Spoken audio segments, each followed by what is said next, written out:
Hi friends, welcome back to our channel. 6ാം ക്ലാസ്സിലത്തെ കൂട്ടുകാർക്ക് നാളെ മാത്സ് ആണ് എക്സാം. അപ്പോൾ അതിൻ്റെ ഇമ്പോർട്ടൻ്റ് ആയിട്ടുള്ള കുറച്ച് ക്വസ്റ്റ്യൻസ്, മുൻ വർഷങ്ങളിൽ ചോദിച്ചിട്ടുള്ള കുറച്ച് ക്വസ്റ്റ്യൻസ് ആണ് നമ്മൾ ഇന്നത്തെ വീഡിയോയിൽ ഡിസ്കസ് ചെയ്യാൻ ഉദ്ദേശിക്കുന്നത്. അപ്പോൾ നമുക്ക് നോക്കി നോക്കാം, ഒരു ആക്ടിവിറ്റി നോക്കി നോക്കാം. Let's draw and measure. ഒരു ട്രയാങ്കിൾ തന്നിട്ടുണ്ട്. Write the names of all angles in the given picture. ഈ പിക്ചറിൽ തന്നിരിക്കുന്ന എല്ലാ ആംഗിൾസിൻ്റെയും നെയിം എഴുതുക. അപ്പോൾ നമുക്ക് എഴുതി നോക്കാം.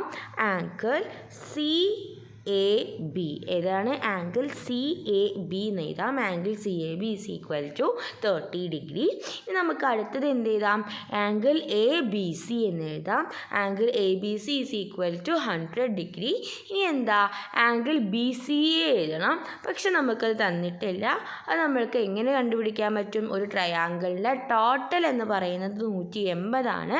ആ 180ൽ നിന്ന് ഈ 100ഉം 30ഉം കുറച്ചാൽ മതി. അതായത് 100 + 30, അത് ചെയ്താൽ നമുക്ക് എത്ര കിട്ടും? 130 കിട്ടും. ആ കിട്ടിയ 130 നമ്മൾ 180ൽ നിന്നിട്ട് കുറക്കണം. അപ്പോൾ നമുക്ക് ട്രയാങ്കിൾ BCA കിട്ടും. ട്രയാങ്കിൾ BCA അല്ലെങ്കിൽ ACB is equal to 50 degree എന്ന് കിട്ടും. ഇനി അടുത്ത അതിലെ ബി ക്വസ്റ്റ്യൻ എന്താണെന്ന് വെച്ചാൽ, draw the triangle with given measures. അപ്പോൾ ഈ തന്നിരിക്കുന്ന മെഷറിൽ ഈ ട്രയാങ്കിൾ കൂട്ടുകാർ വരയ്ക്കുക. അപ്പോൾ പൊട്ടാറ്ററിൽ ഈ ഡിഗ്രിയൊക്കെ മാർക്ക് ചെയ്തിട്ട് ഈ തന്നിരിക്കുന്ന പോലെ തന്നെ ഈ ട്രയാങ്കിൾ വരയ്ക്കുക. ഓക്കെ, നമുക്ക് നെക്സ്റ്റ് ആക്ടിവിറ്റി എന്താണെന്ന് നോക്കി നോക്കാം. ഇനി ആക്ടിവിറ്റി 2 എന്ന് പറയുന്നത് സെയിൽ ഓഫ് മാംഗോസ് ആണ്. The table given below shows the price of mangoes sold by a vendor from Monday to Friday. അപ്പോൾ മൺഡേ മുതൽ ഫ്രൈഡേ വരെ ഒരു വെൻഡർ വെക്കുന്ന മാങ്ങകളുടെ പ്രൈസ്, അതുപോലെ ഡേയ്സൊക്കെയാണ് താഴത്തെ ബോക്സിൽ കൊടുത്തിട്ടുള്ളത്. Find the total price of mangoes sold. അപ്പോൾ ടോട്ടൽ ഇവർ വിറ്റ മാംഗോയുടെ പ്രൈസ് എത്രയാണ്? അപ്പോൾ അത് കണ്ടുപിടിക്കാൻ നമ്മൾ എന്ത് ചെയ്യണം? ഈ ടോട്ടലൊക്കെ കൂടി പ്രൈസ് ഓഫ് മാംഗോസ് ആയ 680 + 700 + 640 + 660 + 620 ചെയ്യുക. അപ്പോൾ നമുക്ക് ടോട്ടൽ പ്രൈസ് ഓഫ് മാംഗോസ് കിട്ടും. അപ്പോൾ നമുക്കത് ചെയ്ത് നോക്കിയാൽ total price of mangoes is equal to 3300, അതായത് 300 എന്ന് കിട്ടും. ഓക്കെ, ഇനി നെക്സ്റ്റ് എന്താ? What is the average price of mango sold per a day? ഒരു ഡേ വിറ്റിട്ടുള്ള മാംഗോയുടെ ആവറേജ് പ്രൈസ് എത്രയാണ്? അപ്പോൾ ആവറേജ് കണ്ടുപിടിക്കാൻ നമുക്ക് എന്ത് ചെയ്യണം? ഇവിടെ ഇപ്പോൾ 5 ദിവസം, മൺഡേ മുതൽ ഫ്രൈഡേ വരെ 5 ദിവസത്തിൻ്റെയാണ് തന്നിട്ടുള്ളത്.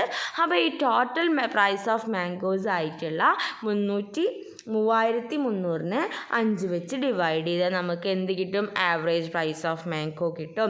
അപ്പോൾ അങ്ങനെ ചെയ്താൽ 3300 / 5 ഈസ് ഈക്വൽ ടു എത്ര കിട്ടും? 660 എന്ന് കിട്ടും. ഓക്കെ, ഇത് സി ക്വസ്റ്റ്യൻ നോക്കാം. In which days the total price of mangoes is greater than the average. അതായത് ഗ്രേറ്റർ ദാൻ ദ ആവറേജ് ഏത് ദിവസമൊക്കെയാണ്? അതായത് ആവറേജിനേക്കാൾ കൂടുതൽ ഏതൊക്കെ ദിവസമുണ്ട്? നമുക്കിപ്പോൾ ആവറേജ് എത്ര കിട്ടി? 660 എന്ന് കിട്ടി. അപ്പോൾ 660ൻ്റെ മേലുള്ളത് ആരൊക്കെയാണ് കൂട്ടുകാരെ? 660ൻ്റെ മേലെ മൺഡേയും അതുപോലെ തന്നെ ട്യൂസ്ഡേയും. Next question, if the price are written in ascending order which is the middle number? അപ്പോൾ പ്രൈസൊക്കെ നമ്മൾ അസെൻഡിങ് ഓർഡർ, അതായത് ചെറുതിൽ നിന്ന് വലുതിലേക്ക് എഴുതിയാൽ ആരാണ് മിഡിലിൽ വരിക? അപ്പോൾ എങ്ങനെയാണ് വരിക? 620, 640, 660, 680, 700 എന്ന് വരും.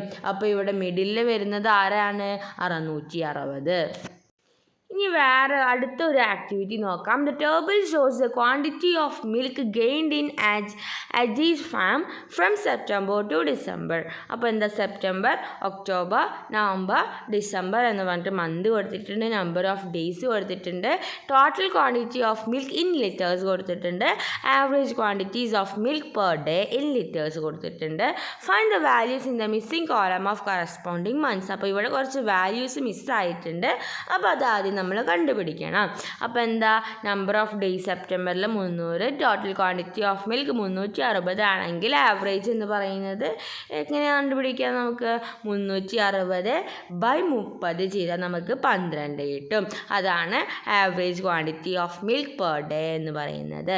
ഇനി ഒക്ടോബറിൽ കണ്ടുപിടിക്കാൻ നമ്പർ ഓഫ് ഡേയ്സും അറിയാം, അതുപോലെ തന്നെ ആവറേജ് ക്വാണ്ടിറ്റി ഓഫ് മിൽക്കും അറിയാം. അപ്പോൾ നമ്മൾ ടോട്ടൽ ക്വാണ്ടിറ്റി ഓഫ് മിൽക്ക് കണ്ടുപിടിക്കാൻ 31 × 11 ചെയ്താൽ മതി. അപ്പോൾ നമുക്ക് 341 കിട്ടും. അതുപോലെ തന്നെയാണ് നവംബറിലത്തെ 30 × 10 ചെയ്താൽ നമുക്ക് 300 കിട്ടും. ഇനി ഡിസംബറിലത്തെ ആണെങ്കിൽ നമ്മൾ ആദ്യം ചെയ്ത പോലെ 403 നമ്മൾ 31 വെച്ച് ഡിവൈഡ് ചെയ്യുക. അപ്പോൾ നമുക്ക് 13 കിട്ടും.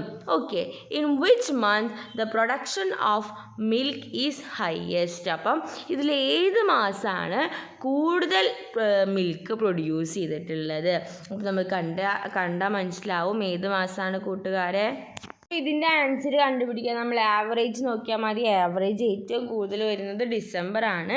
അപ്പോൾ ഡിസംബറിലാണ് ഏറ്റവും കൂടുതൽ മിൽക്ക് പ്രൊഡ്യൂസ് ചെയ്തിട്ടുള്ളത്. ഇനി നമുക്ക് അടുത്ത ഒരു ആക്ടിവിറ്റി നോക്കാം, പാർട്ട് ആൻഡ് ടൈംസ്. ഒരു റെക്റ്റാങ്കിൾ തന്നിട്ടുണ്ട്, 50 സെൻറ്റിമീറ്ററും 1 സെൻറ്റിമീറ്ററും ആണ് അതിൻ്റെ അളവ് എന്ന് പറയുന്നത്. ഇനി അതിൽ ക്വസ്റ്റ്യൻ നോക്കാം, find the area of the rectangle in the above figure. ഈ തന്നിരിക്കുന്ന ഫിഗറിലത്തെ ഏരിയ എന്തായിരിക്കും? അപ്പോൾ ഏരിയ കാണാനുള്ള ഇക്വേഷൻ നമുക്കറിയാം. എന്താണ്? ലെങ്ത് ഇൻറ്റു ബ്രെഡ്ത്ത് ആണ്. ഇവിടുത്തെ ലെങ്ത് എന്ന് പറയുന്നത് 15, ബ്രെഡ്ത്ത് എന്ന് പറയുന്നത് 1 ആണ്. അപ്പോൾ 15 സെൻറ്റിമീറ്റർ ഇൻറ്റു 1 സെൻറ്റിമീറ്റർ. അപ്പോൾ 15 × 1 15 കിട്ടും. Centimetre into centimetre, centimetre square. അപ്പോൾ 50 സ്ക്വയർ സെൻറ്റിമീറ്റർ ആണ് എന്ത് നമ്മുടെ ഇവിടുത്തെ ഏരിയ എന്ന് പറയുന്നത്. ഇനി അതിലത്തെ ബി ക്വസ്റ്റ്യൻ പറയുന്നത്, if the rectangle is divided into 4 rectangles of equal area, find the area of 1 small rectangle. ഈ തന്നിരിക്കുന്ന റെക്റ്റാങ്കിൾ 4 ഈക്വൽ പാർട്സ് ആക്കിയിട്ട് ഡിവൈഡ് ചെയ്ത ഒന്നിൻ്റെ ഏരിയ എത്ര ആയിരിക്കും? അപ്പോൾ നമുക്കറിയാം ടോട്ടൽ ഏരിയ ഇപ്പോൾ നമ്മൾ കണ്ടുപിടിച്ചു 15 ആണ്. അപ്പോൾ 15നെ 4 ഭാഗമാക്കാന്ന് പറഞ്ഞാൽ 15 ഡിവൈഡഡ് ബൈ 4 ആണ്. അപ്പോൾ അത് ചെയ്താൽ നമുക്ക് 3/1/4 സെൻറ്റിമീറ്റർ സ്ക്വയർ എന്ന് കിട്ടും. ഓക്കെ, ഇനി നെക്സ്റ്റ് എന്താ? Next, if 12 such small rectangles R puttu together, find the total area. അപ്പോൾ ഇങ്ങനത്തെ എന്താണ് 12 എണ്ണം, അതായത് ഇങ്ങനത്തെ ചെറിയ 12 എണ്ണം വെച്ചാൽ എത്രയാവും?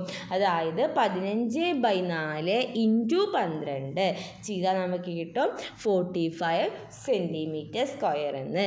15/4 × 12 ചെയ്താലും അതുപോലെ 3/1/4 × 12 ചെയ്താലും നമുക്ക് സെയിം ആൻസർ ആണ് കിട്ടുക. 15/4 ചെയ്ത് കഴിഞ്ഞിട്ടുള്ള ഉത്തരമാണ് ഏത്? 3/1/4 എന്നുള്ള ഉത്തരം. അപ്പോൾ ഏത് ചെയ്താലും നമുക്ക് ആൻസർ കിട്ടും. ഓക്കെ, അപ്പോൾ ഇങ്ങനത്തെ ക്വസ്റ്റ്യൻസൊക്കെയാണ് മുൻ വർഷങ്ങളിൽ ചോദിച്ചിട്ടുള്ളത്. അപ്പോൾ കൂട്ടുകാർക്ക് എക്സ്പെക്റ്റ് ചെയ്യാവുന്ന ക്വസ്റ്റ്യൻസാണ് ഇതെല്ലാം. അപ്പോൾ ഇത്രയും പറഞ്ഞ കാര്യങ്ങൾ കൂട്ടുകാർക്ക് യൂസ്ഫുള്ളായെന്ന് വിചാരിക്കുന്നു. Thanks for watching.